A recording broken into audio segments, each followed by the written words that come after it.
Hello, everyone. I hope everyone's doing okay. I'm Keith Williams. Welcome to Talk Show Presents. On today's segment, we are actually covering two major court cases that have made their way to the Supreme Court. And they're both going to be heard this month, in the month of October. The first one we're going to go through is the Alabama congressional case that's going to go before the Supreme Court on actually tomorrow in Washington, D.C., the U.S. Supreme Court. And so we're going to kind of give like a highlight of that real quick. So let's share my screen. I took some notes here.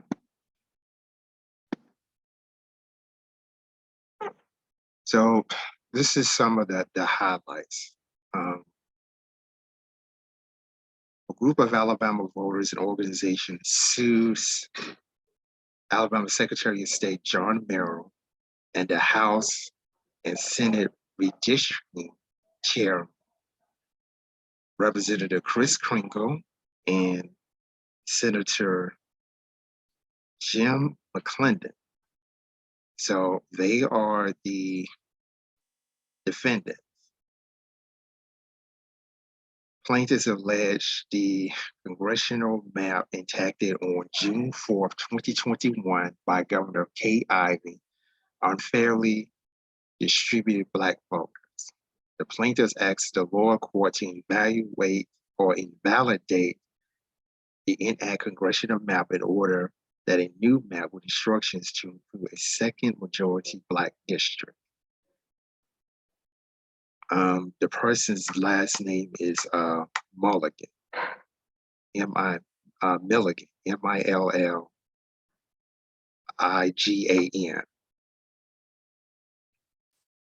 So it's Milligan and several other voters across the state of Alabama had sued Alabama Secretary of State John Merrill along with the redistricting committee for the House and the Senate, Representative Chris Kringle and Senator Jim McClendon. All three of them are Republicans. Furthermore, they're saying that this, the question would be, does the Alabama 2021 congressional district violated Section 2 of the Voting Rights Act of 1965? So that is the question that is coming before the Supreme Court on tomorrow, October the 4th. So it's roughly about 11 months that this has happened. Not quite a year, it's close to a year that this has happened. But Greater Birmingham Ministries is also on this lawsuit as a plaintiff. So they will be joining these this group of Alabama voters to Washington, D.C., where the case will be heard. So there will also be a march and a rally as well in Washington, D.C., and we will be covering those activities on tomorrow. And then we will have a summary report on October the 5th, this coming Wednesday. So this case had made it all the way to the Supreme Court. So here's the timeline that we're dealing with here.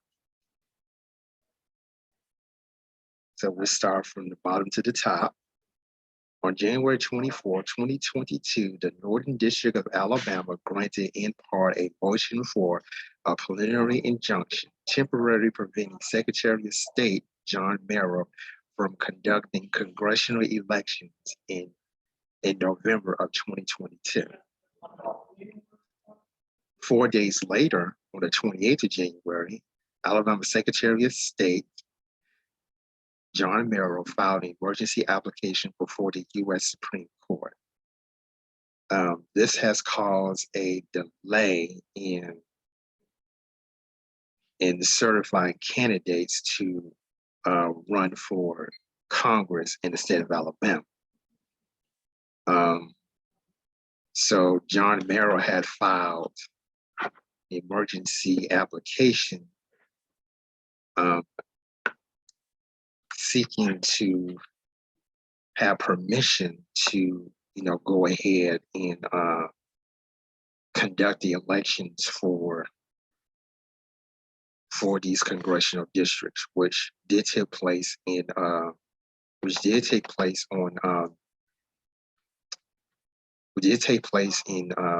June 24th of this year. So there was a primary election, and now there is they're going to be part of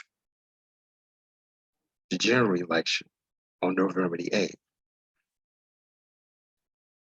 On February 22nd of this year, the U.S. Supreme Court agreed to hear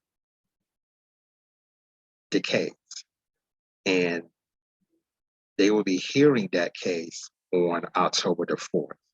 The Australia broadcast section will be having continuous coverage of this from now until Wednesday, October the 5th. So let's kind of give a background of what we're dealing with here. The U.S. Supreme Court stays an injunction against the Alabama congressional map, which was drawn on November 4, 2021. On February 7, 2022, the U.S. Supreme Court of the United States stayed a preliminary injunction that a three-judge federal district court panel had issued enjoining Alabama from using the congressional redistricting plan that the state had enacted on November 4, 2021. Or in other words, the map that they have drawn is temporarily halted. So we're still using the congressional districts from the previous census, the 2000 census, because this one has not been enacted because there's a plenary injunction blocking the enactment of the new map, which was drawn on November 4th, 2021.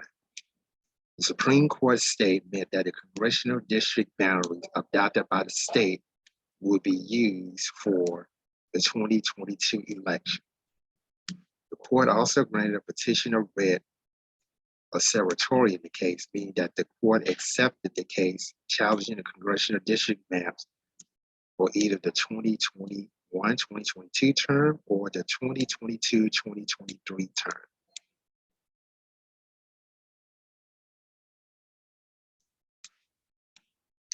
So for now, the map has been adopted temporarily until the case is being heard. So that's why you have U.S. congressional candidates that was able to participate in the midterm primary election because of this preliminary injunction. The court's majority did not post a full opinion on this case. 4 of the 9 justices wrote or joined in dissenting opinions, meaning the vote to stay the district court injunction was 5-4. Justice Brett Kavanaugh wrote a concurring opinion on granting the stay, which was joined by Justice Samuel Alito, Chief Justice John Roberts, and Justice Elena Kagan, issuing dissenting opinions, with Kagan dissent joined by Justices Stephen Breyer and Sonia Sotomayor. Federal court panel blocked Alabama congressional redistricting plan. So they're still using, or this time they're still using the old redistricting plan from the previous census, the 2000 census. A 3-judge panel, federal panel, issued a preliminary injunction on January 24th enjoining Alabama Secretary of State John Merrill from conducting the state's 2022 elections using the congressional redistricting plan that the state adopted on November 4th, 2021. The judges unanimously ruled that the plaintiff in the Milligan versus Merrill was essentially likely to establish, among other factors, that African Americans are, I'm just going to read it exactly as they got it, that Black Alabamians are sufficiently numerous to constitute a voting age majority in a second congressional district, and Black voters have less opportunity than other Alabamians to elect candidates of their choice to Congress. 4 sets of plaintiffs have filed lawsuits challenging Alabama's new congressional districts for violating Section 2 of the Voting Rights Act of 1965. The panel discussion pushed back the deadline for U.S. House candidates to qualify to run from the state's original deadline of January 28th. That was moved to February 11th. It also directed the state legislature to devise a congressional redistricting plan that includes either an additional majority Black congressional district or an additional district in which Black voters otherwise have an opportunity to elect a representative of their choice. The panel's 3 judges was Justice Stanley Marcus, Senior Justice Stanley Marcus, of the 11th Circuit Court of Appeals, and District Court Justices Anna Mancuso and Terry Moore. Marcus was first appointed to the Federal District Court judgeship by President Ronald Reagan in 1985, and to the 11th Circuit by President Bill Clinton in 1997. Mancuso and Moore were appointed as federal judges by President Donald Trump in 2020 and 2018, respectively.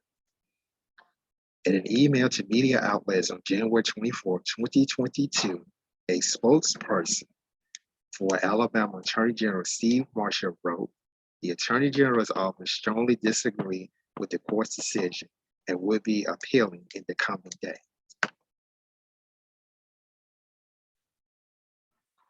Now we got several cases here to talk about. The first one is Milligan versus Merrill. Merrill, rather. November 15, 2021, Evan Milligan and 4 other voters, Greater Birmingham Ministries, and the Alabama NAACP filed a lawsuit against Secretary of State John Merrill and the House and Senate redistricting chairman, Representative Chris Pringle and Senator John McClendon.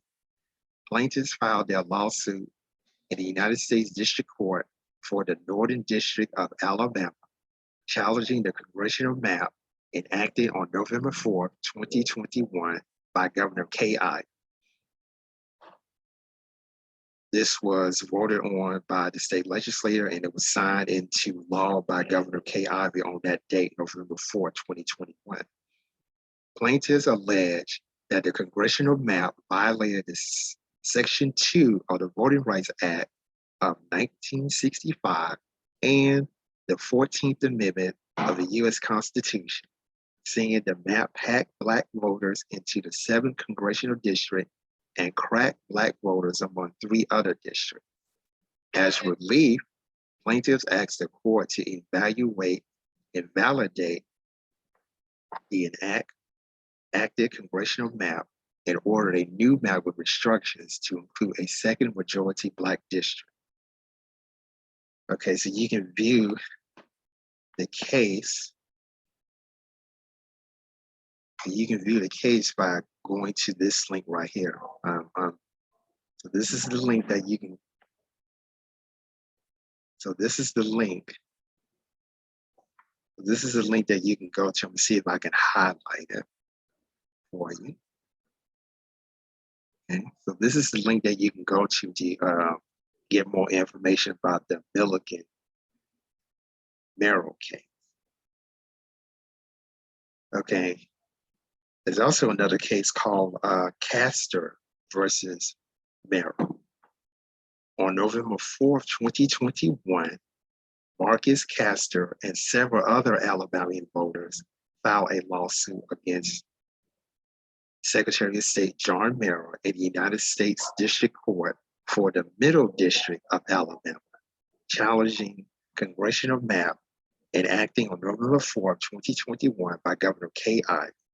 In their complaint, plaintiffs allege that the enacted congressional map violated Section 2 of the Voter Rights Act of 1965 because it strategically cracked and packed Alabama's Black communities, diluting Black voting strength and confining Black voting power to one majority Black district. As relief, plaintiffs asked the court to invalidate the enacted congressional map and ordered a new map with instructions to include a second majority Black district. The filing of the plaintiff's complaint, the case was transferred to the United States Supreme Court for the Northern District of Alabama. So now you have Castor and Merrill, and then Milligan and Merrill. They're both of those cases were in United States District Court of North Alabama. And for more information about that, here is, this is the link right here you can go to and see if I can highlight it again. Okay, so that's the link that you can go to hear more about that case. Okay, so this right here, if you want to know more about the Voting Rights Act of 1965, there you go. Voting Rights Act of 1965 is a federal law that prohibits racial discrimination in voting. The act was passed in 1965 with the intent of enforcing the 15th Amendment of the United States Constitution. The act contains provisions that prohibit state and local governments from passing voting laws that result in discrimination against a racial group, such as enacting literacy tests and other devices that have historically been used to disenfranchise racial minorities. So the question that will be presented is that the petitioners presented the following question to the court: whether the state of Alabama's 2021 redistricting plan for its 7 seats in the United States House of Representatives violated Section 2 of the Voting Rights Act. So that is the question that's being presented to the court. And by the way, the Milligan-Merrill case and the Castor-Merrill case has been combined into one. And so you basically have roughly 13 people and several organizations that are a part of this combined lawsuit. And that is the case that's going to be go before the U.S. Supreme Court. Now we will turn our attention to another case.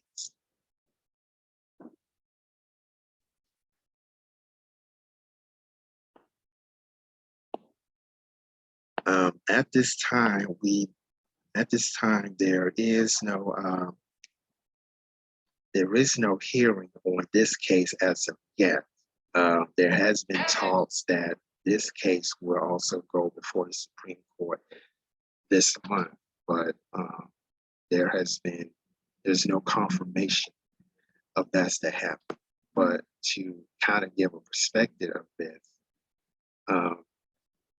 this is another voter suppression issue that's going on in the state of North Carolina. In February of this year, 2022, the North Carolina Supreme Court issued a historic ruling that partisan gerrymandering violates the North Carolina Constitution and ordered new maps to be drawn. North Carolina lawmakers had appealed the ruling to the U.S. Supreme Court, putting forward a dangerous theory known as independent state legislator doctrine, or ISLD, which argued that state legislators have unconditional power to legislate on election issues and cannot be reviewed by any established check and balances, like a governor's veto or a state court's ruling. If this fringe theory, which has been rejected repeatedly in the U.S. Supreme Court, is accepted by the current U.S. Supreme Court, state legislators could have unchecked power to control elections in the state. That's just absolutely terrible. So how did this come about? So that means that they could end. So that means that they could create laws and enforce laws that will have serious repercussions on the election process. Not to mention disenfranchise minority racial groups. So how did this happen? So the case that was presented is called Moore versus Harper. In September 2019, North Carolina residents challenged the state's 2016 congressional redistricting map in state court as an unconstitutional partisan gerrymander, a map drawn to unfairly favor one political party over another under the North Carolina Constitution and the U.S. Constitution. The Supreme Court in Wake County, North Carolina agreed with the residents and ordered a new congressional map ahead of the 2020 congressional election. On November 15, 2019, the new North Carolina General Assembly passed a new congressional redistricting plan to be used in the 2020 election. In November 2021, plaintiffs challenged the congressional map passed in 2020 as unconstitutional partisan gerrymandering, stating that it violated the state's constitution. The case was joined with another challenge to the congressional and state legislative maps. In February 2022, the North Carolina Supreme Court struck down the congressional and legislative maps. So both of them was rejected. Both of them was rejected.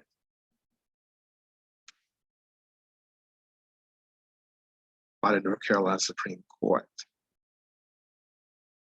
And they ruled it as unconstitutional partisan gerrymandering under the state's free election clause, equal protection clause, and freedom of speech and assembly clauses.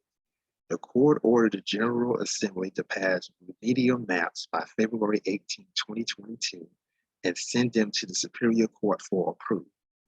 The Superior Court accepted the state legislative map, but rejected the congressional map, adopting an interim congressional plan drawn by a court-appointed special master for the 2022 congressional election.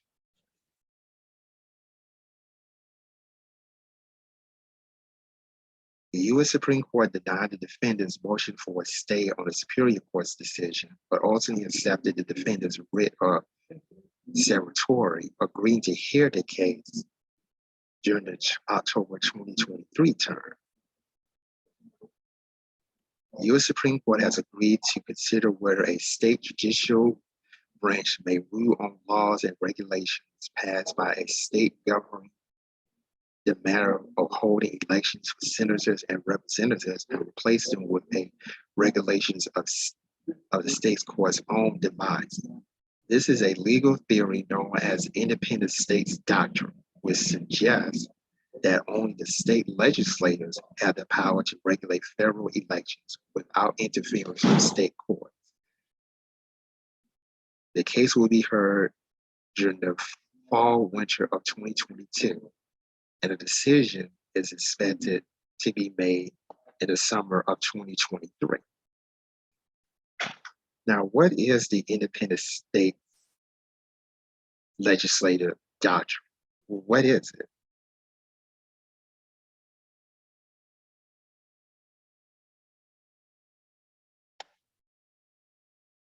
Independent states legislative doctrine, or ISDL, comes from an extreme narrow reading or misinterpretation of Article 1, Section 4 of the United States Constitution, which states that the times, places, and manner of holding elections for senators and representatives shall be prescribed in each state by the legislature thereof.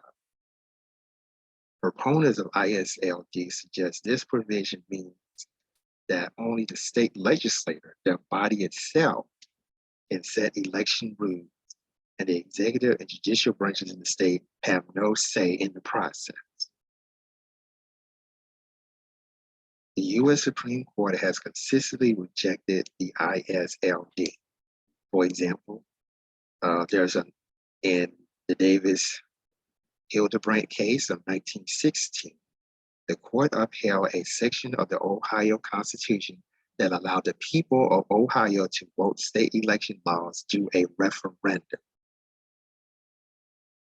The court explained that the word legislator in Article 1, Section 4 of the United States Constitution refers not only to state legislators, but also more broadly to any entity with legislative power, including the people. After all, the ultimate power to legislate comes from the people, and the people should be in control of the representatives, not the other way around. So in other words, if,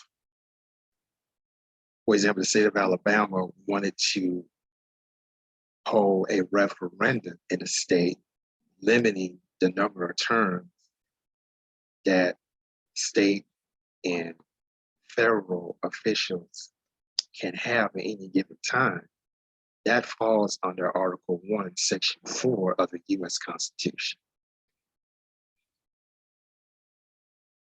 The court most recently rejected ISLD, or Independent State Legislative Doctrine, in the Arizona State Legislature versus Arizona Independent Redistricting Commission in 2015. There, the court upheld Arizona's use of a bipartisan redistricting commission, noting that redistricting is a legislative function to be performed in accordance with the state's prescription for lawmaking, which may include the referendum and the governor's veto. So in other words, if, for example, the state legislature in Arizona passed such bills, then that bill must come to a referendum, a vote of the people, which means they have to have an election to decide where the people want to accept this. So that was that ruling consist of. So what is the significance of the Moore versus Harper case, and how does independent state legislative doctrine impact democracy? In that case, Moore versus Harper, North Carolina legislators argued that the state Supreme Court had no authority to strike down gerrymandering maps because only the state legislature has the power to control federal elections. As noted above, this theory is not new. State legislators around the country are asking federal courts to decide that lawmakers have unchecked powers over federal elections in their state. If the U.S. Supreme Court agrees with North Carolina legislators, state lawmakers essentially will have free rein to legislate around elections, including manipulating voting districts at all levels and legislation across the ballot. Not to mention that it's going to really disenfranchise Black and Brown and other minority racial groups. In other words, elections would be in favor of one particular group, one particular party. And they disguise this under secure elections. There is nothing secure about what they're doing. There's definitely nothing democratic about what they're doing. On top of that, it would also undermine well-established and critical checks on legislative overreach, including the power of a governor's veto and citizen-led efforts like ballot measures and initiatives. Secretary of States would be restrained in their ability to develop regulations interpreting state election law.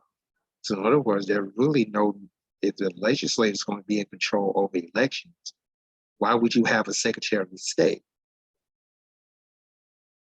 A ruling in favor.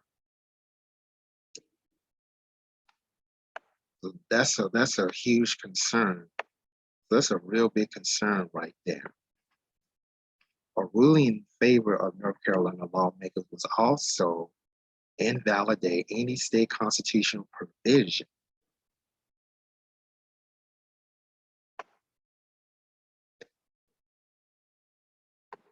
that governs federal elections.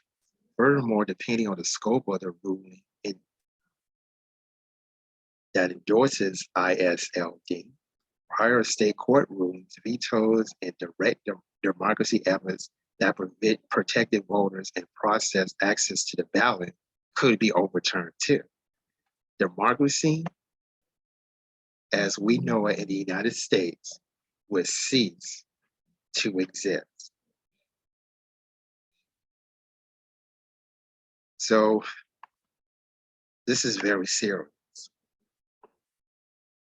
So if you are in North Carolina, you really need to pay attention to the people that are running for your state and federal offices in North Carolina, because this is certainly an issue that's going to be on the ballot in that state in November. It's definitely going to be an issue in the election in November in North Carolina. So what happens if the U.S. Supreme Court adopts independent state legislative doctrine? What happens? First of all, it's going to be a direct threat to our democratic values and institutions. They will reinstate congressional maps that the North Carolina Supreme Court struck down as an extreme partisan gerrymandering, and those illegal maps will be used for future elections in the state. Because the ruling will also have national reach, state legislators around the country could use district maps that have been struck down by a state court or vetoed by the governor. State legislators could also call into question maps that were drawn by an independent redistricting commission. And certainly there would be no need for a Secretary of State, because in states, the Secretary of State is responsible for enforcing all state and federal election laws. If ISDL was adopted, there's no need for that particular office. For the foreseen future, a state legislator could gerrymander freely to protect the party in power, and no court, not even a federal court, could stop it. In 2019, the U.S. Supreme Court ruled that federal courts cannot hear challenges to district map engineer to protect one political party and direct litigants to state courts for relief. A ruling in favor of the North Carolina legislator in Moore versus Harper could eliminate all past judicial relief for people who are harmed by partisan gerrymandering. Politicians would be in total control of who votes for them and how. In other words, we will have an authoritative election system, not a democratic election system. And elections and democracy as we know it would cease to exist. And America as we know it would no longer be a democracy, but would be an authoritarian nation. The people of the United States have made it clear, we do not want our politicians choosing their constituencies. Nearly 2/3 of America support removing state legislators from the redistricting process and handing that power to independent commissions to prevent partisan gerrymandering. But as seen this past redistricting cycle, state lawmakers are determined to hold on to power, particularly in the South and states with growing communities of color who are disproportionately threatened by illegal gerrymandering. And without the protection of Section 5 of the Voting Rights Act, there are far fewer avenues to protect fair matters. In addition to unchecked powers to redistrict, avenues to challenge harmful, burdensome, and discriminatory state voting laws would dwindle. States could legislate all aspects of elections, and voters would have little recourse. This would have a devastating effect on votes and those seeking to defend and protect the right to vote, which could also be dismantled as well. We pretty much will go back before the Voting Rights Act of 1965 was enacted. We will continue to pay taxes in our states and the nation with no say-so who gets to represent us. In other words, we'll be dealing with taxation without representation.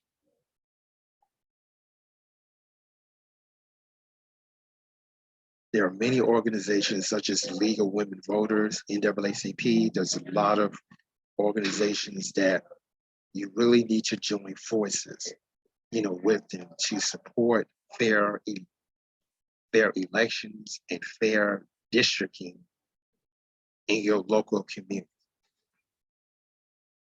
According to the Brennan Center for Justice, since the 2020 general election, 39 states have proposed at least 393 laws that would harm the political participation of residents, including at least 148 laws in 27 states that would allow for partisan interference with the election process. Should the ISLD become law, anti-voter laws enacted by state legislators would not face scrutiny from the state's governor, the state highest court, or a people's referendum. The only recourse would be filing litigation in federal court, which is expensive, time-consuming, and in many states, increasingly unfriendly to voters. So this is what y'all want. Y'all want to go back 100 years, 150 years. If people like me are not able to vote, we don't have a say-so in who our representatives is going to be. Number one, why should we participate in the political process? Why we should support people that are not going to support us? And why should we engage in taxation without representation? You're taxing me, but you're not representing me. So what's the point of me supporting a government that does not support me? That's just my commentary. So where do we go from here? We will await the hearing in Moore versus Harper sometime this fall and a decision next spring or summer. We will be keeping you informed of when that hearing is going to be. And we will be watching this case closely, especially those who live in North Carolina.